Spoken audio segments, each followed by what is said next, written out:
Programme में एक बार फिर खुशामदीद नाज़रीन। पीटीआई चेयरमैन बैरिस्टर गौहर खान साहब और सेनेटर कामरान मुर्तज़ा साहब की गुफ्तगू आपने सुनी। जैसे शुरू में हमने जिक्र किया कि अफ़गानिस्तान के साथ अब दोबारा मुज़ाकरात जो हैं वो होने जा रहे हैं और पाकिस्तान ने अब मुस्बत पेशरफ्त की उम्मीद ज़ाहिर की है कि जो नताइज होंगे, जो आउटकम होगा अब मुज़ाकरात का, वो बेहतर हो। इस हवाले से उम्मीद का जो इजहार है वो तो किया गया है। इसी हवाले से हम गुफ्तगू करते हैं। साबिक़ सेक्रेटरी ख़ारजा एजाज़ चौधरी साहब हमारे साथ मौजूद हैं। सर बहुत शुक्रिया एजाज़ साहब वक्त निकालने का। सर आज वज़ारत ख़ारजा ने जो पाकिस्तान और अफ़गानिस्तान के दरमियान मुज़ाकरात होंगे उस हवाले से उम्मीद तो ज़ाहिर की है कि आउटकम उसका बेहतर होगा, मुस्बत होगा।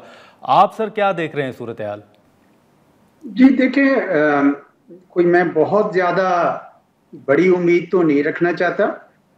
ये ऐन मुमकिन है कि तालिबान आपके साथ कोई एग्रीमेंट कर लें, बेशक तहरीरी भी कर लें कि वो ये काम नहीं करेंगे, लेकिन मैंने माजी में जो उनका ट्रैक रिकॉर्ड देखा है वो तो यही देखा है कि वो अपने इस किस्म के वादे निभाते नहीं हैं।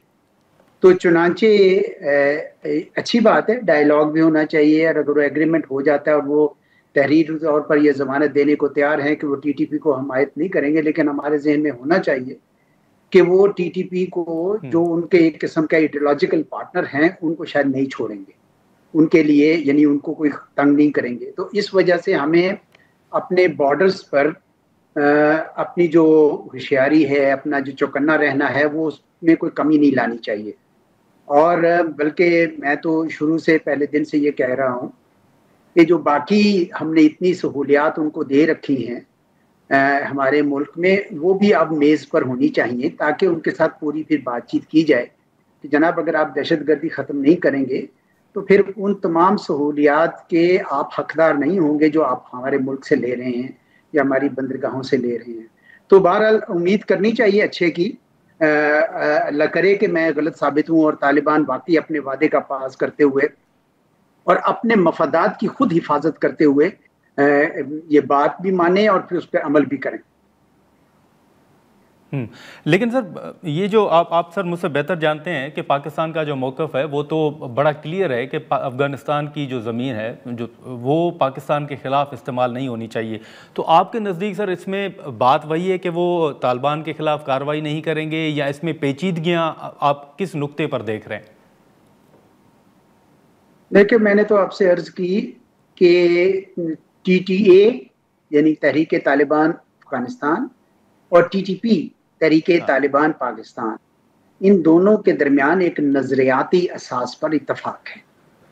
और शायद TTA ये भी समझती है कि TTP हमारे साथ शाना बशाना लड़ती रही है, और शायद ये भी हो कि वो समझते हो कि भाई अब हमने अफ़गानिस्तान पे अपनी हुकूमत कायम की है, तो जो हमारा पुराना ट्राइबल एरिया था जो अब KPK का हिस्सा है, वहाँ पे अगर हम TTP की कोई हुकूमत कायम कर दें, इस किस्म के ख्यालात उनके ज़हन में होंगे, जो ये शायद इस किस्म की दहशतगर्दी से हासिल करना चाहते हो। मुझे नहीं पता, हमें उनसे पूछना चाहिए, उनका माइंड जानना चाहिए कि भाई आप क्यों एक दहशतगर्द तंजीम को मुसलसल हमायत कर रहे हैं, ये हमें उनसे पूछना चाहिए। देखें, ये बात उनकी हम अब मान नहीं सकते। वो जो जवाब देते हैं कि नहीं जी वहाँ पे तो है ही नहीं TTP, या ये कि जी वो TTP तो हम तो उनको, हमारा उनके साथ कोई ताल्लुक नहीं है। जब आप उनको डॉक्यूमेंट्री एविडेंस दे रहे हैं, वहां से हमारे यहाँ आते हैं, हमारे लोगों का खून बहाते हैं, तो उसके बाद ये हमें इस किस्म की कोई ढकोसले मत दें।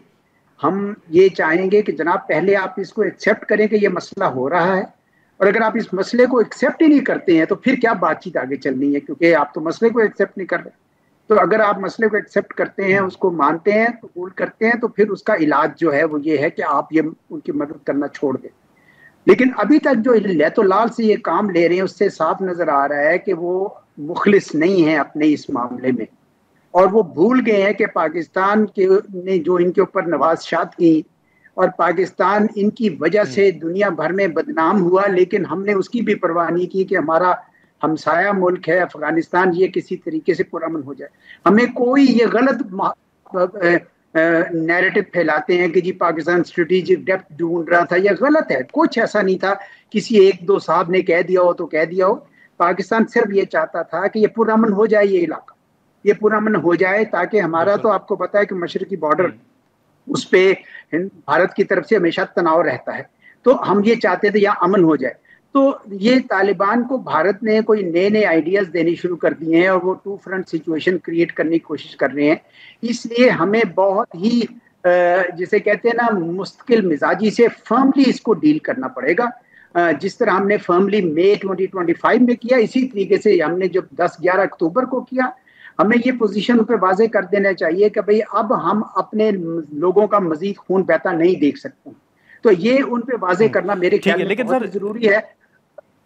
जी जरूर, बिल्कुल। एजाज साहब, माजरत सर आपकी बात काट रहा हूँ, लेकिन ये जिन खतरा इजहार किया जा रहा है कि शायद वो अपने वादे पर उस तरह अमल दरामद ना कर सकें, तो अभी जो दोस्त ममालिक बीच में हैं, जो कोशिशें कर रहे हैं, जो इस्तांबुल में मुज़ाकरात हुए, आप समझते हैं कि फिर उन दोस्त ममालिक का भी अफगानिस्तान के ऊपर कुछ दबाव होगा, अखलाकी भी, सिफारती सतह पर भी? जी जी बिल्कुल है उनका दबाव, और हमने मेरे ख्याल में उनकी खिदमात की बहुत कदर की है। तुर्की और कतर दोनों बड़े बरादर मुल्क हैं पाकिस्तान के। लेकिन कुछ काम हमें अपने घर पे भी करना पड़ेगा।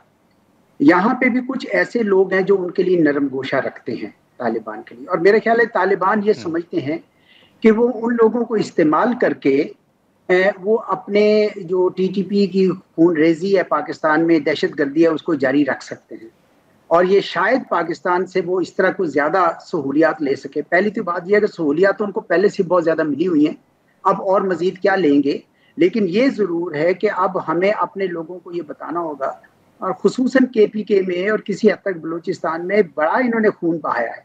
मैं अपने लोगों को बताना होगा कि जनाब ये जो आप बात कर रहे हैं कि जी अब हम कुछ इनके साथ ना करें, हम इनके साथ बातचीत करें, वो सब आप कर चुके और वो सब कुछ हो चुका। ये नहीं है कि पहले बात नहीं की। 4 साल और पिछले 4 साल बहुत खूनी साबित हुए हैं। पाकिस्तान के अंदर इतना खून बहाया गया है इनकी तरफ से कि, और 2024 तो रिकॉर्ड का साल हो गया था। इस वजह से अब हमें पूरी कौम को यकजा होकर तमाम लोगों को इस बात पे पहुंचना चाहिए कि नहीं, अब हम अपना खून नहीं बहने देंगे। आपको याद है 2014 के दिसंबर में APS में किस तरह मासूम बच्चों को, स्कूल के बच्चों को इन जालिमों ने शहीद किया था। अब हमारे अंदर जो नरम गोशा रखते हैं उनको बताना होगा कि जनाब ये ऐसा नहीं है, ये लोग वो नहीं है, ये आपकी इस कमजोरी का फायदा उठा रहे हैं। तो आप उनको अपना फायदा ना उठाने दें। अपने बच्चों को, अपने लोगों की हिफाजत करना हमारा फर्ज है। जी भले, ठीक है, ठीक है। एजाज साहब, बहुत शुक्रिया सर वक्त निकालने का। Thank you so much. Ejaz Chaudhry साहब की गुफ्तगू आपने सुनी। अब जैसे आज हमने शुरू में जिक्र किया कि पहले पाकिस्तान ने अपना एक वाज़ेह मौक़िफ़ सामने रखा और उसके बाद जब ये मुज़ाकरात नाकाम हुए तो अफ़गानिस्तान की ही दरख्वास्त पर अब दोबारा जो है वो मुज़ाकरात होने जा रहे हैं। और पाकिस्तान ने इस उम्मीद का इजहार भी किया है कि आने वाले जो दिन हैं जिनमें मुज़ाकरात होंगे उनमें मुस्बत जो नताइज हैं वो सामने आएंगे। आज के प्रोग्राम में इतना ही। इजाज़त दीजिए। अल्लाह हाफ़िज़।